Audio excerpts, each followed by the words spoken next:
BBC Bangla এবং যুগান্তর একটি report করেছে যে ধাপে ধাপে কর্মসূচির কথা ভাবছে আওয়ামী লীগ। অর্থাৎ আওয়ামী লীগ আবার মাঠে নামবে ধীরে ধীরে। কিভাবে নামবে সেই বিষয়টি তারা ভাবছে। ছোট ছোট কর্মসূচি দিয়ে নামবে নাকি কি করবে এটা নিয়ে এখনো স্থির হয়নি।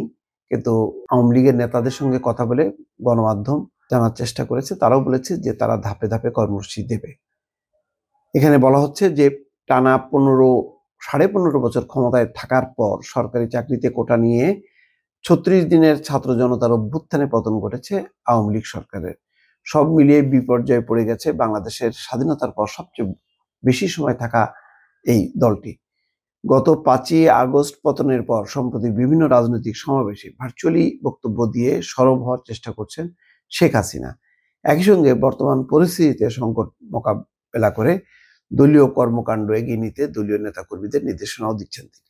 সম্প্রতি একটা ঢাকা পোস্ট অডিও ফাঁস করেছে শেখ হাসিনা। সেখানে বলেছেন যে তিনি যদি 5ই আগস্ট আর অল্প সময়, মানে আধা ঘন্টার যদি সময় তিনি অতিবাহিত করতেন বাংলাদেশে, তাহলে তাকে মেরে ফেলার চক্রান্ত সফল হতো। অর্থাৎ তাকে একটা হত্যার চক্রান্ত বা ষড়যন্ত্র হয়েছে এটা বলার চেষ্টা করছেন। কিন্তু এটা যে ছাত্র জনতার অভ্যুত্থান, ধাওয়া খেয়ে যে তিনি পালিয়েছেন এই কথা তিনি বলছেন না। বলছেন যে সেই 15ই আগস্টের মতন বা 21শে আগস্টের মতন তাকে মারার যে চক্রান্ত, সেই চক্রান্তের মতন তার বাবাকে যেভাবে মারা হয়েছে, 21শে আগস্টে যেভাবে চেষ্টা করা হয়েছিল, 5ই আগস্ট নাকি একইভাবে তাকে হত্যার ষড়যন্ত্র করা হয়েছিল। তিনি অল্পের জন্য বেঁচে গেছেন।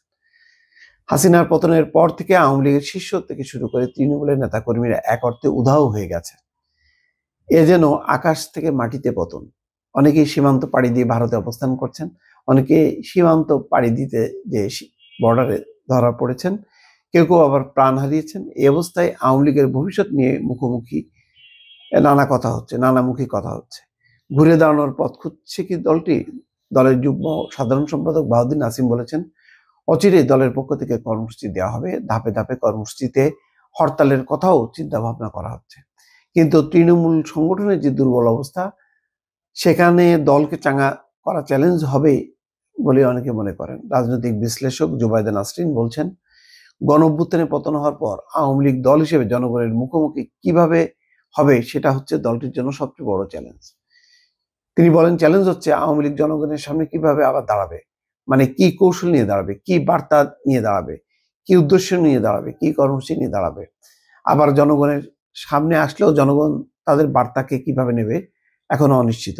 নেতারা প্রকাশ্যেই বলছেন কর্মীরা কিভাবে সামনে আসবে। এখন এই যে তত্ত্বাবধায়ক সরকার প্রবর্তন, তার অধীনে নির্বাচন, এই নির্বাচনের কি বিরোধিতা করবে এই পদ্ধতির? বরং দলীয় সরকারের অধীনে কি ন্যাক্কারজনক জালিয়াতির নির্বাচন হয় এটা জনগণ জানে, আওয়ামী লীগের নেতাকর্মীরাও জানে।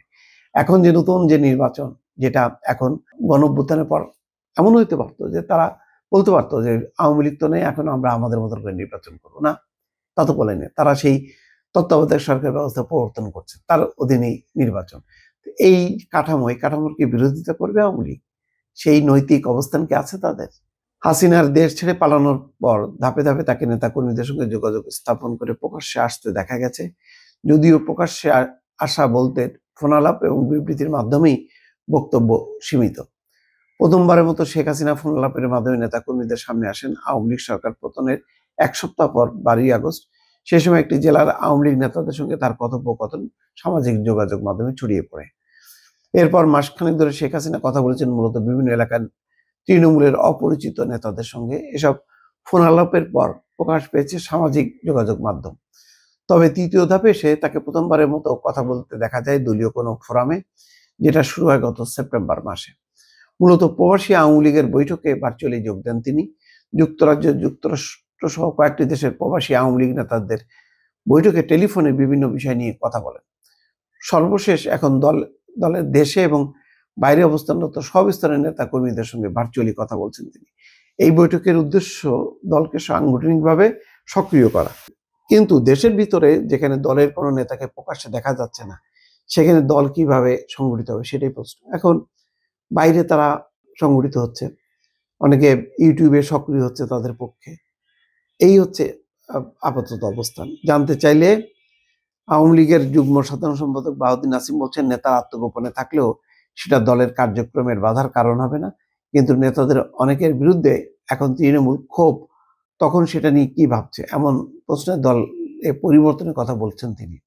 তিনি বলেন, আমাদের ভেতরে যারা খারাপ আছে, গণধিকৃত যারা, যাদের দেশের জন্য কাজ করার যোগ্যতা নেই, তাদেরকে তো স্বাভাবিকভাবেই বাদ দিয়ে আওয়ামী লীগকে শক্তিশালী করতে হবে। যেখানে আওয়ামী লীগের ত্রুটি বিচ্যুতি আছে সেগুলো আলোচনা করে দলীয়ভাবে সিদ্ধান্ত নিয়েই দলীয় সভানেত্রীর নেতৃত্বে আমরা সংযোজন করব, প্রয়োজনে বিয়োজন করা হবে। বাহাউদ্দিন নাসিম বলেন, উপজেলা তৃণমূল নেতাদের সঙ্গে ইতিমধ্যেই দলীয় সভানেত্রী শেখ হাসিনার যোগাযোগ হয়েছে, কথা হয়েছে, নির্দেশনা দিয়েছেন। কর্মসূচি কি হবে? বাহাউদ্দিন নাসিম বলেন, দলের কর্মীরা কর্মসূচি চায়, তবে কি কর্মসূচি আসবে সেটা স্পষ্ট না করলেও তিনি জানিয়েছেন হরতাল, অবরোধের মতন কর্মসূচির কথাও আলোচনা হয়েছে দলীয় ফোরামে। তিনি বলেন, ঘুরে দাঁড়ানোর প্রস্তুতি আছে আমাদের, নেতা কর্মীরাও কর্মসূচি চাই, অচিরে আমাদের কর্মসূচি আসবে, তবে এটা আসবে ধাপে ধাপে। এভাবে শেষ পর্যন্ত হরতালের কর্মসূচিতেও যাওয়ার চিন্তা ভাবনা আছে আমাদের। বিবিসির কোট করে যুগান্তর এটা প্রকাশ করছে। কিন্তু কি মানে কর্মসূচি দেবে, কি বলবে তারা? দলের নির্যাতনের বিচার, এইগুলি। কিন্তু দেশের গণতন্ত্র, নির্বাচন, সেগুলির ব্যাপারে তাদের কি বক্তব্য থাকবে? নির্বাচন চাইবে, নির্বাচন চাইলে তারা অংশগ্রহণ করতে পারবে? আওয়ামী লীগ প্রশ্নে কিন্তু সব দল একমত যে আওয়ামী লীগের একটা বিচার হওয়া উচিত। সেটা কিভাবে, দলগত নাকি ব্যক্তি বিশেষের, সেটাও এখন প্রশ্ন। দর্শক ভালো থাকবেন, আল্লাহ হাফেজ।